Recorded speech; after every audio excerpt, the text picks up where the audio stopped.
Now we know what a shard is, and there are two types of shards, primary shard and replica shard. What is a node then? A node is a running instance of Elasticsearch holding various shards, which could be primary and replicas. It is also important to mention here that a primary shard and its replica shard will always be on different nodes to counter failovers. This is taken by Elasticsearch out of the box, so we don't have to worry about it.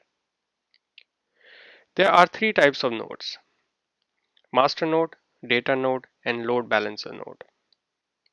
A master node is the node which may not hold shards itself, but it will be the coordinator for other data nodes.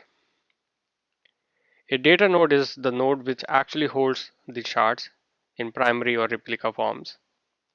And the load balancer is the node which aggregates the results coming from various data nodes and send it back to the master node.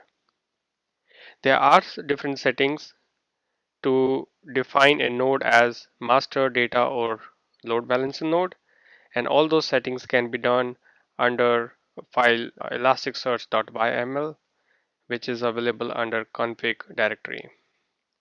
We had done this configuration as part of Elasticsearch installation, but we did not define the type of the node in the lesson because we are running our Elasticsearch on single node.